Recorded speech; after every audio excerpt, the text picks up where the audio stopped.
Pablo, oriundo de Tarso, capital de Cilicia, nació en el seno de una familia acomodada de artesanos, judíos fariseos de cultura helenística que poseían el estatuto jurídico de ciudadanos romanos.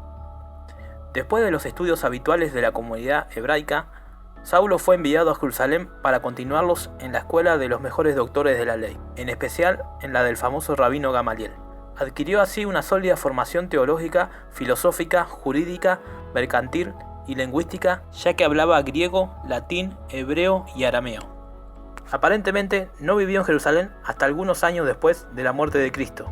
Aparece por primera vez en el año 36, cuando fue lapidado Esteban. En concordancia con la educación que había recibido, precedida por la más rígida observancia de las tradiciones farisaicas, Saulo se significó por aquellos años como un acérrimo perseguidor del cristianismo, considerado entonces una secta herética del judaísmo.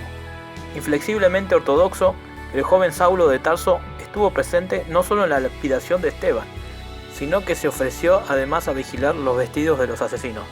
Los jefes de los sacerdotes del templo le confiaron la misión de buscar y hacer detener a los partidarios de Jesús en Damasco. Pero de camino a esta ciudad, Saulo fue objeto de un modo inesperado de una manifestación prodigiosa del poder divino. Deslumbrado por una misteriosa luz, arrojado a tierra y cegado, se volvió a levantar, convertido ya a la fe de Jesucristo. Según el relato de los Hechos y de varias de las epístolas del propio Pablo, el mismo Jesús se le apareció, le reprochó su conducta y lo llamó a convertirse en el apóstol de los gentiles. En Damasco, luego de que Ananías lo bautizara en nombre de Jesús, Pablo recibe de nuevo la vista y permanece en Damasco cerca de 3 años, en donde debe escapar en un gran cesto desde lo alto de las murallas para que los judíos fanáticos de Damasco no lo maten. De allí fue a Jerusalén, en donde pudo ponerse en contacto con los jefes de la iglesia, con los apóstoles y sobre todo con Pedro, con el cual permaneció cerca de 15 días. Allí conoció a Bernabé, que lo conocía bien y que quizá era pariente suyo. Regresó después a su ciudad natal de Tarso, en cuya región residió y predicó hasta que en el año 43 vino a buscarlo Bernabé. Pablo y Bernabé fueron enviados a Antioquía, ciudad cosmopolita donde eran numerosos los seguidores de Jesús. En compañía de Bernabé, Pablo inició desde Antioquía el primero de sus viajes misioneros, que lo llevó en el año 46 a Chipre y luego a diversas localidades de Asia Menor. En Chipre, donde obtuvieron los primeros frutos de su trabajo, abandonó Saulo definitivamente su nombre hebreo para adoptar el de Pablo, que llevaba probablemente desde niño como segundo apellido. Su romanidad podía parecer oportuna para el desarrollo de la misión, que el apóstol se proponía llevar a cabo en los ambientes gentiles. En adelante, sería él quien llevaría la palabra del evangelio al mundo pagano. A lo largo de su predicación, Pablo iba presentándose sucesivamente en las sinagogas de las diversas comunidades judaicas, pero esta presentación terminaba casi siempre en un fracaso. Bien pocos fueron los hebreos que abrazaron el cristianismo por obra suya. Mucho más eficaz caía su palabra entre los gentiles y entre los indiferentes que nada sabían de la religión monoteísta hebraica. En este primer viaje recorrió, además de Chipre, algunas regiones apartadas de Asia Menor. Creó centros de cristianos en Pergue, Panfilia, en Antioquía, en Listra, Iconio y Derbe de Licaonia. El éxito fue notable, pero también fueron numerosas las dificultades. En Listra escapó de la muerte solo porque sus lapidarios creyeron erróneamente que ya había muerto. Entre el primer y segundo viaje, Pablo residió algún tiempo en Antioquía. Desde entonces marchó a Jerusalén para asistir al llamado Concilio de los Apóstoles. Las cuestiones que iban a tratarse en el concilio eran de una gravedad difícilmente concebible en nuestros días. Había que establecer o rechazar los preceptos judíos para los conversos que procedían del paganismo. Durante el concilio, la postura de Pablo y Bernabé es defendida por los apóstoles, por lo que se ordena no obligar a los gentiles a circuncidarse y a guardar la ley para ser salvos.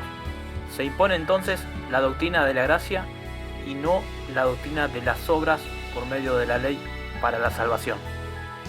El segundo viaje evangélico comprendió la visita de las comunidades cristianas de Anatolia, fundadas unos años antes. Visitó algunas ciudades de Asia proconsular y marchó después a Macedonia y Acaya.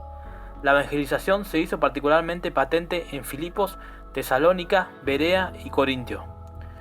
También Atenas fue visitada por San Pablo, quien pronunció allí el famoso discurso en el que combatió la filosofía estoica. El resultado, desde el punto de vista evangelizador, fue más bien exiguo.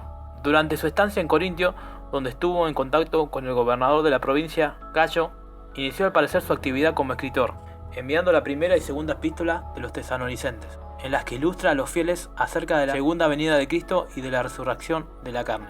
El tercer viaje se inició con la visita a las comunidades de Asia Menor y continuó también por Macedonia y Acaya, donde Pablo estuvo 3 meses, pero como centro principal fue escogida la gran ciudad de Éfeso.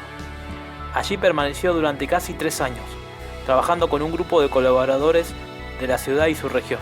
Entonces Demetrio, un representante de los numerosos comerciantes que explotaban la venta de estatuillas de Artemisa, propició un tumulto contra Pablo. Desde Éfeso, Pablo escribió la primera epístola a los Corintios, en la que transparenta muy bien las dificultades encontradas por el cristianismo en un ambiente licencioso y frívolo, como lo era en esa ciudad. Probablemente se sitúa en la misma ciudad la redacción de la epístola a los Gálatas y la epístola a los Filipenses, en tanto que la segunda epístola de los Corintios fue escrita poco después, en Macedonia. Desde Corintio envió el apóstol la importante epístola a los romanos, en la que trata a fondo la relación entre la fe y las obras respecto a la salvación. Con ello pretendía preparar su próxima visita a la capital del imperio. Sin embargo, los hechos se desarrollaron de un modo distinto. Habiéndose dirigido Pablo a Jerusalén para entregar una cuantiosa colecta a la iglesia, fue encarcelado y fue enviado al procónsul romano Félix. Allí pasó el apóstol 2 años bajo la custodia militar. Decidieron embarcarlo, fuertemente custodiado, con destino a Roma, donde los tribunales de Nerón decidirían sobre él. El viaje marítimo fue por otra parte fecundo en episodios pintorescos, como el naufragio y la salvación milagrosa. Desde los años 61 a 63 vivió Pablo en Roma, parte en prisión y parte en una especie de libertad condicional y vigilada, en una casa particular. En el transcurso de este cautiverio romano, escribió por lo menos 3 de sus cartas: la epístola a los Efesios, la epístola a los Colosenses y la epístola de Filemón. En sus últimos años escribió las epístolas a Timoteo, las epístolas a Tito y la epístola a los Hebreos. Luego de su encarcelación en Roma, ya no tenemos datos por parte del libro de Hechos sobre Pablo. Algunos dicen que fue martirizado en el año 67 después de Cristo, mientras que otros dicen que fue liberado y que continuó sus ministerios hasta llegar a España. Pablo ha llegado a ser uno de los apóstoles más importantes del Nuevo Testamento. Hay una antigua descripción tradicional de Pablo que lo presenta como un hombre pequeño de estatura, con cejas prominentes, de nariz larga, calvo y de piernas arqueadas. Si te gustó este video, te invito a suscribirte, a compartirlo, a poner me gusta y a comentarlo. Muchas gracias y nos vemos en el próximo video.